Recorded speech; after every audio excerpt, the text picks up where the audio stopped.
Assalamualaikum warahmatullahi wabarakatuh. Kembali lagi kita di Yurihan Channel guys. Apa kabarnya guys? Semoga kita semua selalu dalam lindungan Allah Subhanahu wa Ta'ala ya guys. Dimurahkan rezekinya, dimudahkan segala urusannya. Yang lagi sakit, semoga segera diangkat segala penyakitnya ya guys. Marhaban ya Ramadan. Semoga Ramadan tahun ini membawa sukacita, kesehatan, dan kemakmuran bagi kita semua. Amin ya Rabbal Alamin. Semoga kita menjadi orang yang selalu bersyukur atas apa yang telah Allah beri pada kita guys. Tetap bersyukur dengan apa yang kita miliki, dan apa yang kita jalani sekarang ini guys. Karena itu semua titipan dari Allah, dan itu semua ujian dari Allah pada setiap hambanya guys. Jom, kita lanjutin lagi kisah surga yang berbagi ini, sama-sama guys.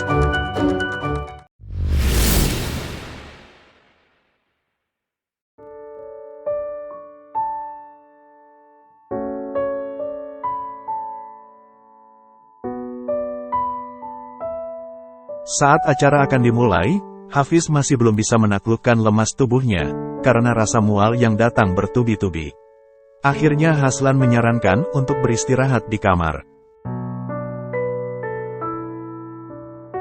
Lan, tolong bilang sama Abi, aku nggak sanggup mengikuti acara malam ini, pinta Hafiz yang memegangi perutnya, sambil menyandarkan kepalanya ke kursi.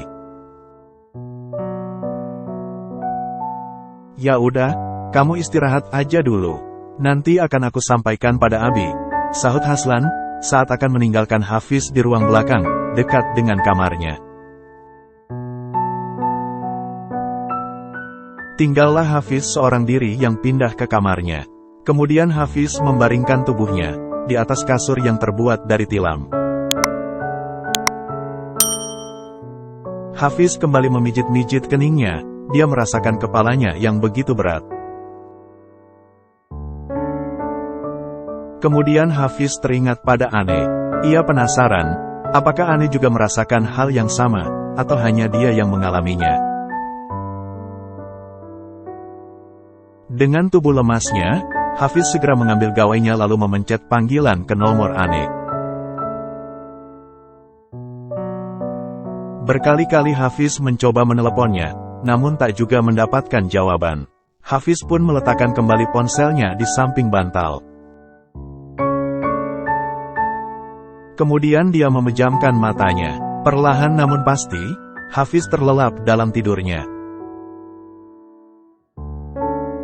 Sementara itu di rumah Om Ridwan, Ane dengan tenangnya membantu Mbak Sari menyiapkan meja untuk makan malam bersama. Lagi dan lagi, Mbak Sari mengingatkan Ane untuk duduk manis, agar tak terlalu capek. Apalagi usia kandungannya masih awal. Udah Mbak, biar saya aja yang menyiapkan semuanya. Lebih baik Mbak Ane duduk aja noh, di sana, ucap Mbak Sari sambil menunjukkan tempatnya, menggunakan ibu jarinya. Ane hanya tersenyum mendengar ucapan Mbak Sari. Dia pun mengikuti saran Mbak Sari, karena dia juga ingin menjaga kehamilannya dengan baik. Tante Widya sedikit sewot melihat Ane yang dengan santainya duduk sambil memperhatikan Mbak Sari.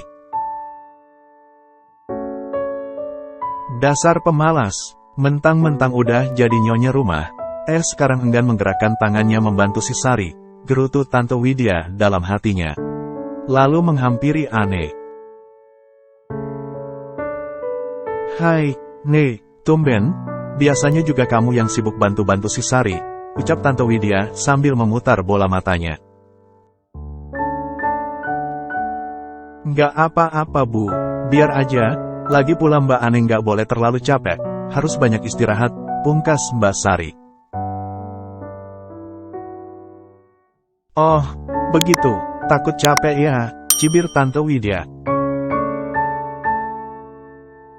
Mbak Sari yang sekelebat menangkap perubahan ekspresi wajah majikannya, hanya bisa mengukir senyum pahit. Iya Bu, karena Mbak Ane lagi hamil, ungkap Mbak Sari. Oh ya, alhamdulillah. Kalau begitu Om akan segera jadi opa dong, decak Om Ridwan dengan senyum mengembang, menyela pembicaraan antara Mbak Sari dan istrinya. Benar begitu nih, selidik Tante Widya memastikan. Ane mengangguk penuh bahagia. Kamu bisa berbahagia, Nek. Sementara anak perempuanku, dia hanya bisa meringkuk, terduduk di atas kursi roda yang sangat menyedihkan. Aku harus memastikan, Tasya juga akan berbahagia sama seperti kamu saat ini, tukas Tante Widya dalam batinnya, sambil menyunggingkan senyum palsunya. Pantas aja kamu duduk tenang seperti itu, ternyata lagi hamil. Wah, kalau begitu Tante terlalu cepat menua nih. Bakalan dipanggil Oma. Ternyata waktu begitu cepat berlalu ya Pak, kilah Tante Widya. Iya ya Ma, nggak terasa, sebentar lagi kita akan memiliki seorang cucu. Andai aja, cucu itu juga datang dari anak kita Tasya, pasti Mama akan lebih sangat berbahagia lagi Pak. Tapi sekarang, harapan itu udah nggak ada lagi. Nggak akan ada laki-laki yang mau dengan gadis cacat seperti anak kita, cetus Tante Widya berputus asa. Sesaat kebisuan menghampiri mereka yang sedang duduk mengelilingi meja makan. Hati Ane pun seketika berdesir, ada sakit yang datang menyergah. Ane hanya ingin merasakan sedikit kebahagiaan dalam hidupnya, yang telah diselimuti kesedihan selama beberapa tahun lamanya. Seandainya Tante dan Om tahu, bukan aku egois, hanya memikirkan kebahagiaan aku sendiri. Tanpa peduli dengan perasaan Tasya. Tapi Allah telah menetapkan takdir setiap makhluknya. Monolog Ane sambil tertunduk sedih. Ya udahlah, yang penting kita semua dalam keadaan sehat, dalam lindungan Allah. Sekarang yang penting, kita makan. Dah pada protes nih, canda Om Ridwan memecah kebisuan yang menghampiri. Akhirnya, mereka pun menikmati makan malamnya, dengan perasaan mereka masing-masing. Makan malam pun berlalu, Ane langsung pamit untuk segera ke kamar Tasya. Om, Tante, aku ke kamar Tasya dulu ya. Pamit Ane, tanpa banyak basa-basi. Om Ridwan dan Tante Widya menganggukkan kepalanya secara bersamaan. Ane pun langsung mengayunkan langkah kakinya menaiki anak tangga, menuju kamar Tasya. Suara derit pintu kayu yang dibuka Ane, membuat Tasya melingupkan pandangannya sesaat. Kemudian Ane melangkah masuk dan duduk di sisi Tasya. Ane melihat nasi yang disajikan Mbak Sari, belum disentuh sedikit pun. Masih utuh seperti semula. Ane berusaha membujuk Tasya agar mau makan, meskipun hanya sedikit. Ayo sayang, kasih salam sama Onti Aca. Ontinya lum mamam, ucap Ane sembari mengelus lembut perutnya. Tasya pun memperhatikan gerakan tangan Ane. Kemudian dia terlihat sedikit merespon dengan sebuah senyuman. Onti harus mamam, biar cepat sembuh dan sehat. Biar bisa main sama Dedek nanti, cetus Ane lagi, sambil mengambil piring yang berisi nasi dan lauk. Onti akan mamam, asalkan Dede bayi yang suapin, sahut Tasya sambil mengusap perut Ane, sembari menganggukkan kepalanya pelan. Ane seakan mengerti maksud Tasya, sehingga dia pun ikut mengangguk pelan dengan mata berkaca-kaca. Selamat ya Nek, akhirnya lengkap sudah kebahagiaan kamu. Punya suami soleh, baik, dan pengertian. Sekarang ditambah lagi dengan kehadiran Dedek bayi yang akan menemani hari-hari bahagia kalian, pungkas Tasya dengan senyum manis, yang sebenarnya sedang diselimuti kesedihan dan penyesalannya.